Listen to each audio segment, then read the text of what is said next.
예레미야 7장 3절에서 7절의 말씀입니다.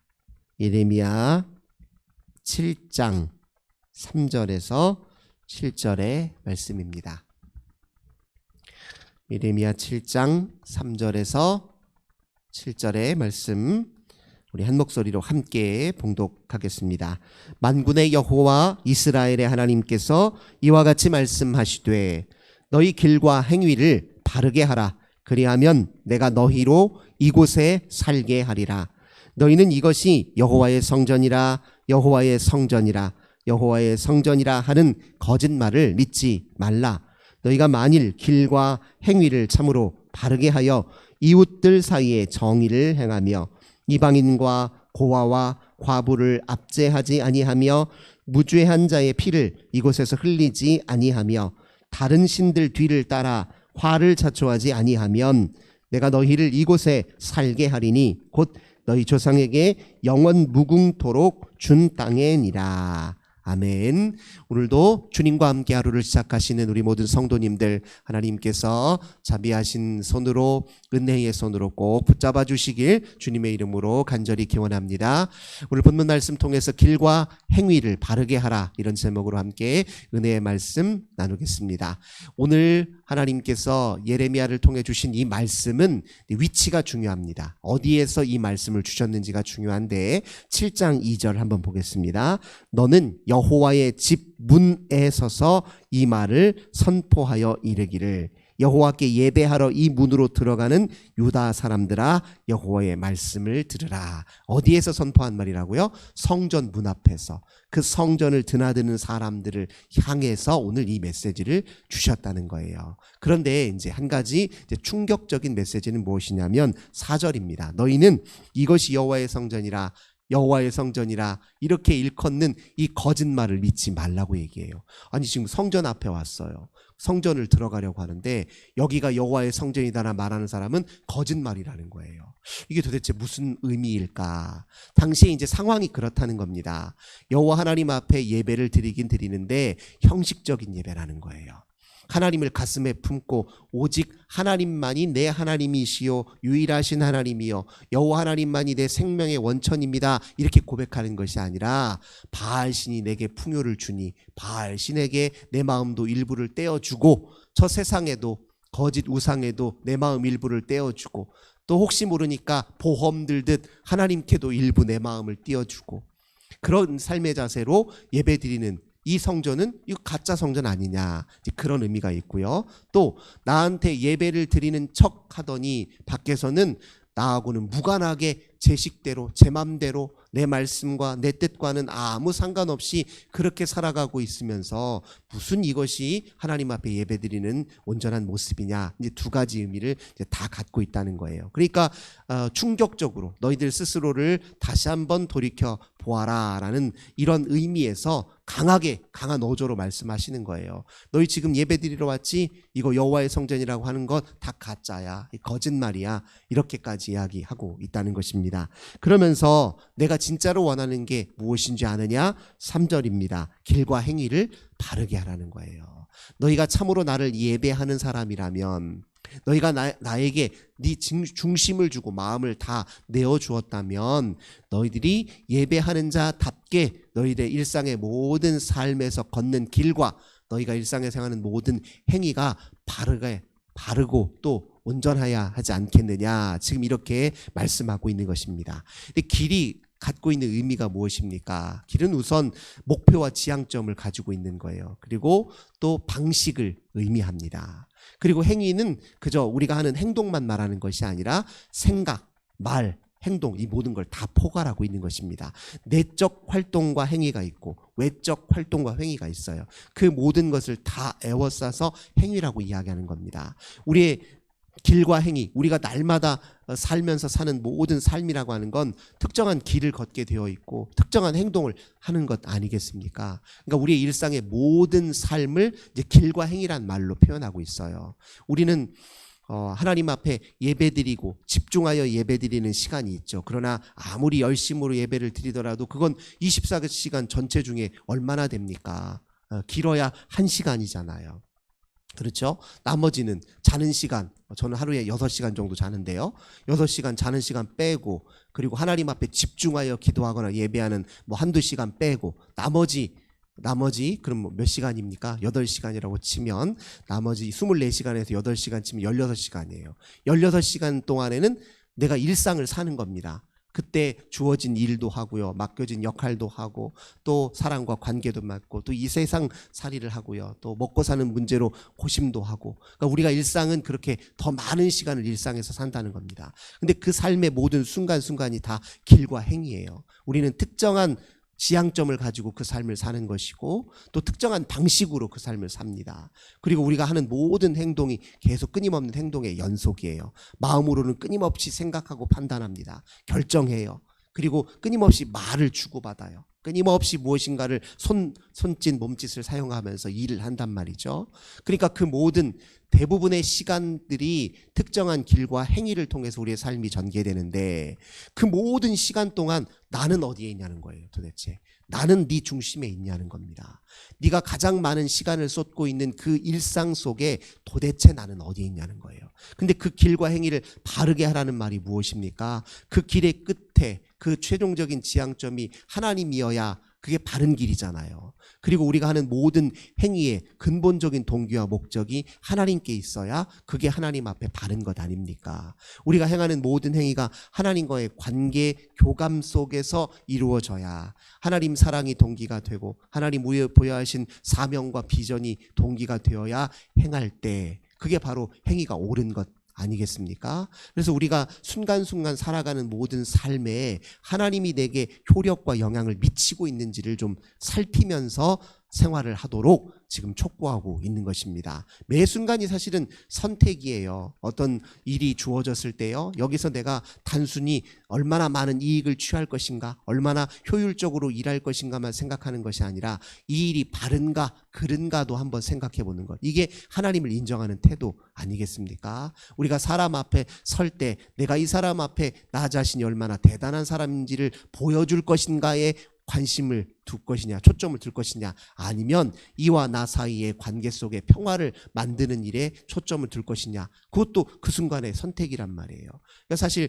우리가 사는 모든 삶의 순간순간들을 잠깐만 멈추어 돌이켜보면 이 순간 내가 어떤 자세로 이 삶에 임하고 있는지, 무엇을 기대하고 목적하고 있는지를 우리가 점검할 수 있습니다. 그러니까 하나님께서 무시로 내 순간순간 하나님께서 내 삶에 역사하시고 작용하시고 나를 이끄시도록 자꾸 하나님 앞에 일상 속에서 기회를 드리는 이 자세와 태도가 굉장히 중요합니다. 그러니까 얼마만큼 하나님을 범사에 인정하느냐, 이게 중요하다는 거예요. 모든 일에 하나님을 인정하는 태도가 중요한 겁니다.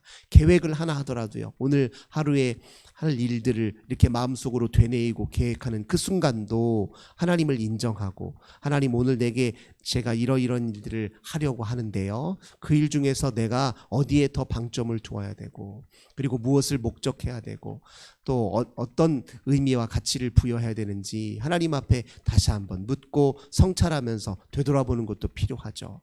그러니까 삶의 매 순간순간 하나님의 간섭과 개입, 또 하나님의 역사하심을 허용하고 그런 공간을 마련하고 그렇게 하나님과 같이 살 수 있도록 늘 훈련하는 자세가, 이게 이제 우리가 일상에서의 예배다, 이렇게 이야기할 수 있을 것입니다. 성전에서의 예배는 집중 훈련이에요. 이게 또 잘 되어야 일상 속에서 그게 가능해요. 하나님 앞에 집중해서 기도하고 묻는 훈련이 안 돼 있는 사람이 어떻게 분주하고 바쁜 일상 속에서 하나님을 찾겠냐고요. 그 쉬운 일 아닙니다. 그래서 집중해서 기도하는 시간, 집중해서 예배하는 시간이 동력이 되어서 우리 일상 속에서 하나님을 모시고 초대하고 가까이 하는 것이 이렇게 균형이 잡힐 때, 그게 바로 하나님이 우리에게 기대하시는 삶이라는 겁니다. 물론 완벽하지 않아도 돼요. 하나님은 우리에게 완벽함을 요구하는 게 아닙니다. 차라리 우리에게 우리의 불완전을 늘 의식하고 자각하면서 완전하신 하나님을 더 가까이 하기를 원하시는 것이지, 우리가 모든 인상에서 다 완벽하기를 원하시는 건 아닙니다. 그러니까 걱정하지 말고 그냥 깨달으면 깨달은 대로, 그리고 그 순간 생각나면 생각나는 대로, 그 순간 내가 하나님 앞에 할 수 있는 최선을 그저 보여드리기만 하면 되는 것입니다. 그러면 나머지 부족하고 불완전한 면은 하나님이 개입하셔서 완전케 하시고 완성해 주신다는 겁니다. 그러니까 그런 자세로 하나님 앞에 설 때 특별히 어디에 좀 방점을 두어야 되냐. 5절 보겠습니다. 만일 길과 행위를 참으로 바르게 한다면 이웃들 사이에 정의를 행하라. 이왕이면 너희 하루의 삶을 살 때 특별히 내가 관심하는 바가 있는데 그게 무엇이냐면 너희 이웃들 사이에 정의를 행하라. 이라는 거예요.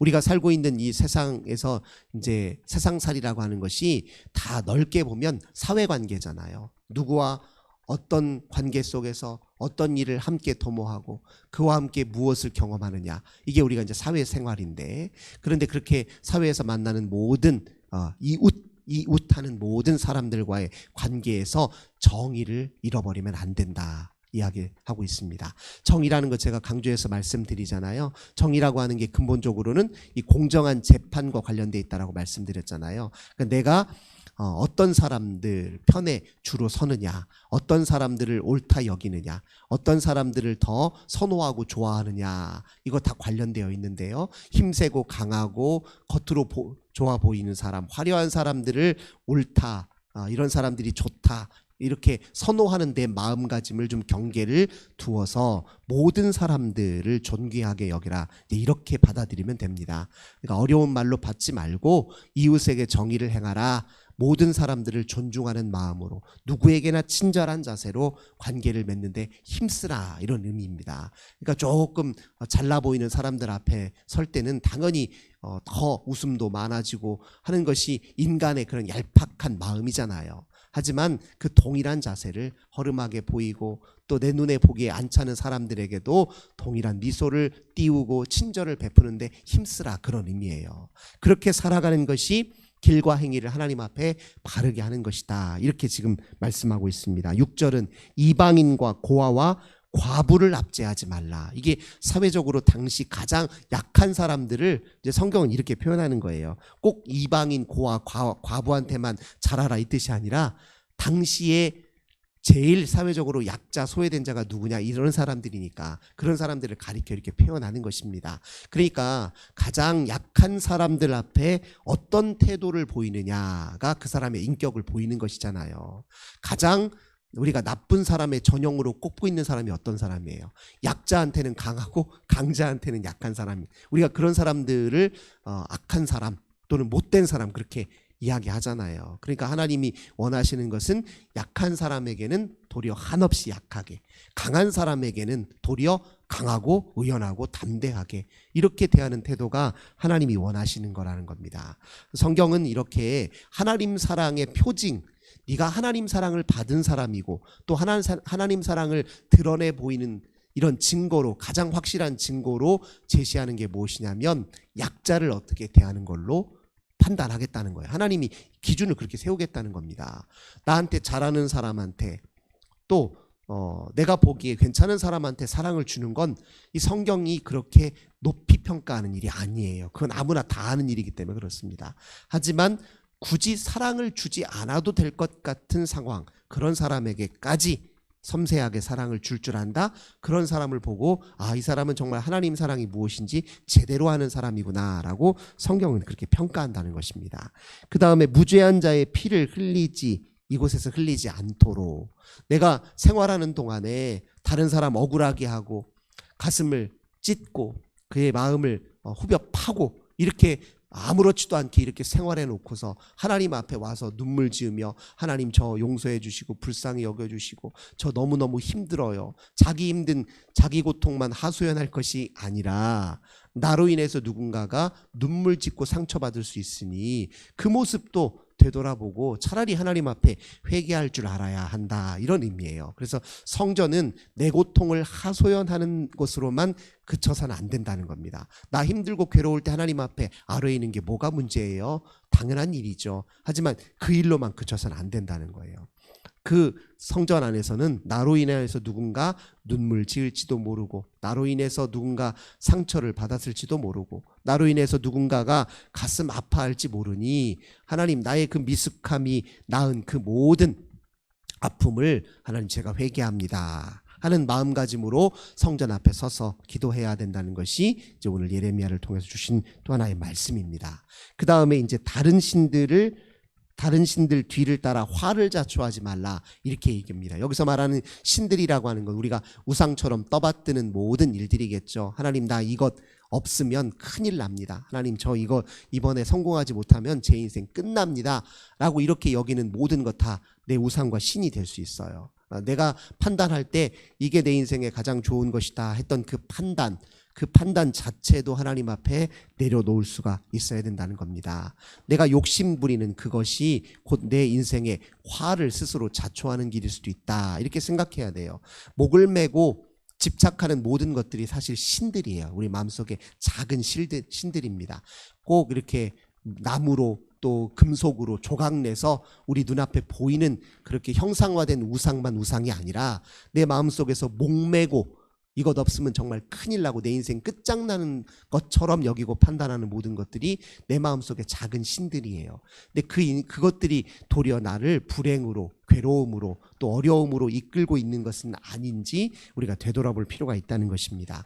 그게 이제 하나님 앞에 길과 행위를 바르게 하는 사람들의 마음이에요. 왜냐하면 우리가 하루 종일 살 때 우리는 무엇이 우리를 주도하냐면 솔직히 욕망이 주도합니다. 크고 작은 욕망이에요. 거창한 욕망 아니더라도 크고 작은 욕망들이 우리의 삶을 이렇게 주도한단 말이에요. 근데 그 중에 어떤 욕망들은 다른 것보다 더 강인하여서 나를 강하게 집어 끌어요. 어떤 사람들은 스스로 자기 명성을 위해서 막 애쓰는 사람들이 있습니다. 그놈의 명예욕 하나 때문에 내가 사람들한테 어떻게 평가받고 사람들이 나를 누구라고 취급하고 어떤 방식으로 바라보느냐에 목을 메어서 그렇게 살아요. 그렇게 사는 사람들은 그런 삶에 질질 끌려다니는 거예요. 사실은 그게 자유한 것이 아니라 도리어 더 부자유하게 살 수 있는 것이죠. 그렇게 스스로 하루 왼종일 사는 삶이 하나님께는 관심이 없고 세상에서 어떻게 보이느냐만 관심을 두고 살면 그게 스스로 화를 자초하는 일이죠. 그러니까 그런 삶을 살 것이 아니라 모든 상황 속에서 나를 인정하고 나를 바라봄으로 나와의 관계 속에서 만족을 누리는데 힘쓰게 된다면 너희들은 7절 내가 너희를 이곳에 살게 하리니 곧 너희 조상에게 영원무궁토록 준 땅이라. 이곳이 어디입니까? 하나님의 임재를 경험하고 하나님과 깊이 교제하고 또 하나님과 함께 사랑하는 자리예요. 그 자리 속에 하나님 그 품 안에 영원히 거하여 살도록 은혜 주겠다 지금 약속해 주시는 것 아니겠습니까? 사랑하는 성도 여러분, 길과 행위를 우리 일상의 모든 순간들을 주님과 어떻게 하면 더 가까이 자주 접속하고 하나님이 내 인생에 개입하셔서 나를 지도하고 인도하고 다스리도록 어떻게 기회와 그 모든 공간을 하나님 앞에 허락할까 내어드릴까 여기에 조금 더 관심을 기울이셔서 일상의 예배와 성전의 예배의 균형과 통합을 온전히 이루시는 저 우리 모든 성도님들 되시길 주님의 이름으로 간절히 기원합니다. 좋으신 주님 감사드립니다. 하나님은 우리로 하여금 삶의 모든 시간들 동행하기를 그렇게 원하신다 말씀을 통해 알려주셨습니다. 24시간 내내 주님과 함께 살기를 하나님 기대하시고 바라신다 우리에게 그렇게 명하셨습니다. 그러나 우리의 대부분의 삶의 자리에서 정말 우리는 그저 세상살이에 분주하고 바쁘긴 한데 그 순간 하나님은 어디에 계신지 내 마음 중심에 계신지 나는 내 마음을 하나님께 드렸는지 우리가 오늘 말씀을 통해 다시 한번 성찰합니다. 하나님 도와주셔서 저희들 연약한 심령들 하나님 늘 이 세상에 하나님 때로 유행에 풍속에 휩싸여 사는 저희들 불쌍히 여겨주셔서 우리 마음의 어둠에 또 우리 마음의 모든 탐욕에 휩쓸려 살고 크고 작은 우상들을 때로 하나님 나도 모르게 그렇게 쫓아 사는 우리의 삶을 불쌍히 여겨주셔서 우리의 모든 삶 구석구석에서 하나님 사인 주시고 마음문 두드리실 때 저희들 주를 향해 하나님 온전히 귀를 열고 또 하나님 눈을 들어 주님을 바라보며 하나님 모든 순간 주님과 동행하도록 은혜 베풀어 주옵소서. 우리 하나님께서 오늘도 저희들 모든 인생들 함께 해 주실 걸 믿고 감사드리며 예수님의 이름으로 간절히 기도 올리옵나이다. 아멘. 오늘도 환우들을 위해서, 우리 가정 자녀들을 위해서, 교회와 이 나라의 민족 위해서 기도하겠습니다. 하나님 감사합니다. 주님 앞에 기도하는 저희들